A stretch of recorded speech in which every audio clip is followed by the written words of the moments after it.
Hey guys, I hope you're having a great day. Yesterday, I uploaded a video of a day in the life of me as a keynote speaker. I wanted to tell you why I became a keynote speaker and why I became an ambassador for Tourette Syndrome Association Australia. So for the past 2 years, I've been giving talks all over Australia. And my talk, as you well know, is called Turning a Flaw into a Superpower. But the reason why I did this is I lost my job. I was in radio for many years and TV before that. And COVID-19 struck and I lost my job. They made us redundant. I moved back home to my parents and it was the first time in my life where I just stopped and did nothing. And I remember right there in that moment, I remember thinking, you know what? I had an amazing career. My career was awesome. I had so much fun. And I couldn't believe that that was something I actually got to do. Like I hosted a kids show, a national kids show from the age of 18. That's incredible. I failed school. I mean, who was gonna hire a kid that did that on television? Like I thought it was gonna be impossible and never happen. But it was. And I was very grateful for my career. Very, very grateful. And I remember distinctly, I was up really late because I was at my parents and I had no job and I was 30, single, unemployed, living with my parents, living off government checks. And I thought to myself, you know what? I think it's time I give back. So instead of focusing on building my career and growing my strengths and going from strength to strength in my own career for my own gain, I wanted to redirect my focus and speak to the little Seamus, speak to those 16-year-olds, those 10-year-olds who are struggling with their identity, struggling with their own diagnosis, or whatever it is, whatever the adversity is that they're facing. I wanted to speak to them and say, hey, look, I know you're going through a hard time, but don't let that diagnosis stand in the way. Don't let it be an excuse. Don't let it be a setback or a reason not to try, a reason not to have a go at doing whatever it is that you want to do in your life. From a young age, I knew I always wanted to be on TV. From a young age, I always knew I wanted to be on stages, entertaining crowds, on radio, on television. That was my dream. I would binge watch television shows all day, all night. I couldn't keep my eyes off that idiot box. And I knew I wanted to be a part of it. And when I was diagnosed with Tourette's, I was like, oh, well, maybe that won't be the case. Maybe that won't happen. But I made a distinct decision. I will never let that get in the way of at least having a go, at least throwing something on the wall and hoping it's stuck. And that's the message I really want to push in young Australians, in young people. Just because you've got a diagnosis, it doesn't mean you can't have a go at something. Goals can be dangerous. Having a goal so high, this toxic positivity of having this goal set so high and not reaching it can be really detrimental to your mental health and you can feel like a failure. So it's a really tough one. It's a gray area with goal setting because if it doesn't happen, you can fall into a depression and that's really bad. So it's really important to have realistic goals, realistic goal setting. But the message is, don't let your adversity stand in the way of at least having a crack. Because if you have a go at it, if you have a crack and you fail, at least you tried. At least you gave it your best, your very all. Keep going until you have to give up, until you cannot give anymore. I read a book a couple of years ago called Audition, which is about acting. And the advice that it said on the front page, it said, if you want to become an actor, quit your day job, get a job that you can walk away from tomorrow and spend all of your time and energy and effort auditioning for absolutely everything. Audition for everything that comes your way and give it 5 years. If it doesn't happen in 5 years, that's enough. And I've always had that approach. I'm going to give it my 100% best. I'm going to give it my everything. I am not going to let a no or someone saying no to me or my diagnosis or my adversity or whatever stand in the way. I'm going to go 100%. And if it doesn't work after this period of time, okay, that's enough. I'll do something else. But I gave it my best. I gave it my all and I gave it a red hot crack. And I knew I would sleep well at night knowing that I gave it a red hot crack. And that's really the message I really want to push is not to limit your mindset, not to limit your belief, not to limit what you think you're capable of, not to limit your own potential because of your adversity, because of whatever it is life has thrown you.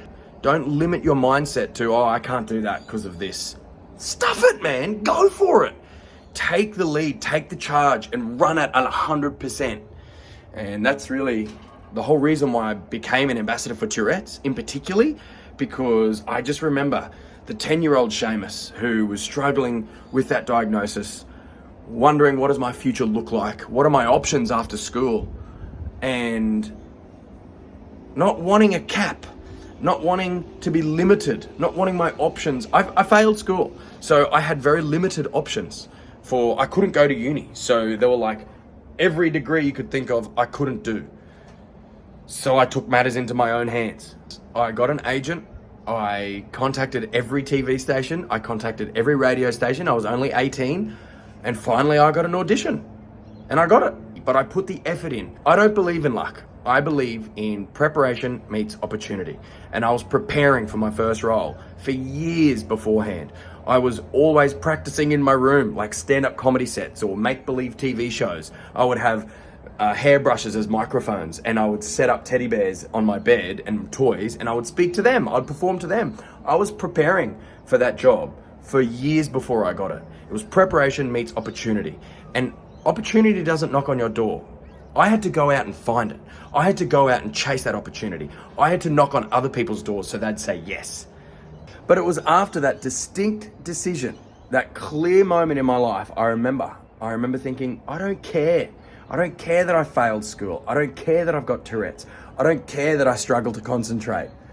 That's what I want. And I became like a dog chasing a car. I had tunnel vision, and that's all I chased. That was 100% of my energy, 100% of my focus, and I worked my ass off. The message that I'm trying to send, in schools in particular, is it doesn't matter what you're diagnosed with. It doesn't matter what life throws your way. You're not in control of what happens in your life, but you are in control of how you react and how you handle it. You are in control of the decisions that you make. So make the right decisions. What decision is right for you, and make them.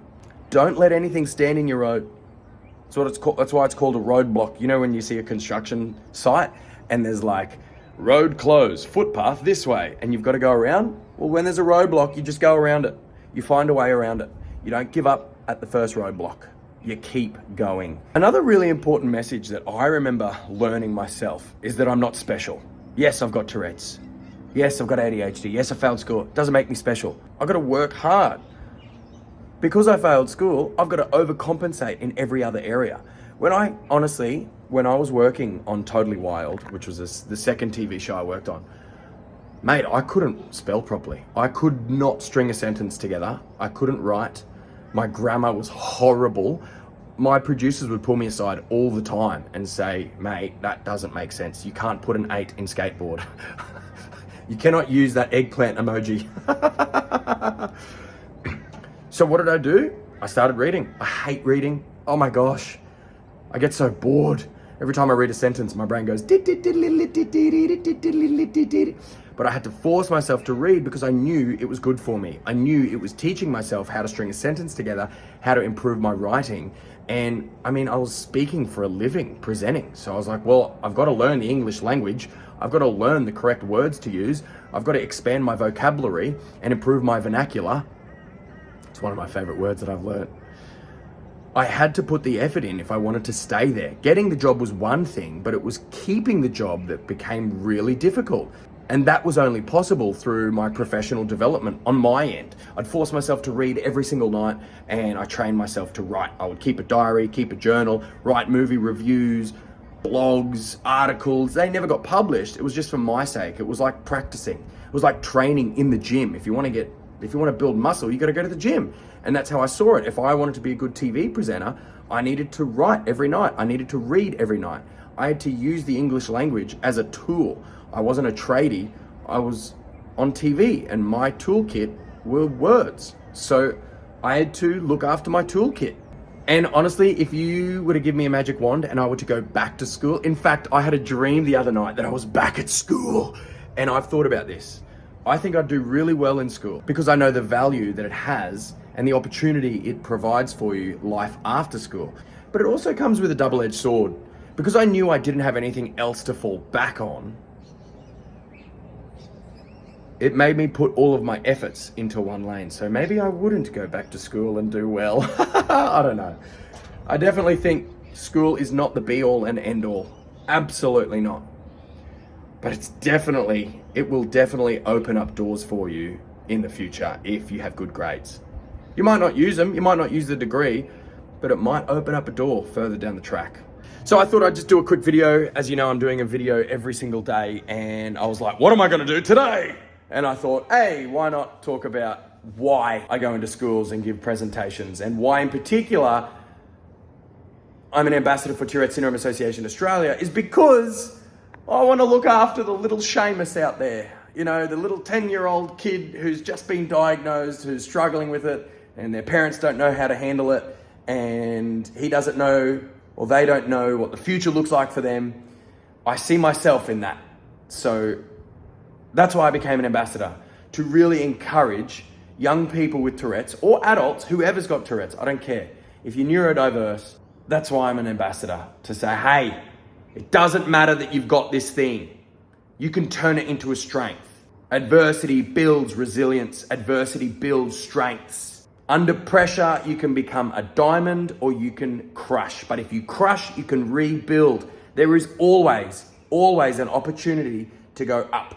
Always an opportunity to grow, to learn, to develop, to turn your flaws into a strength. I am a firm believer of that. You just have to change the way you look at it. I mean, I know that sounds like a big blanket statement. Yo, man, it's just your attitude. But I firmly believe it. I really believe it. Everyone goes through a hard time. I learned that I'm not special and that my hard time isn't better or worse off than anyone else's. Everybody struggles. I'm not special.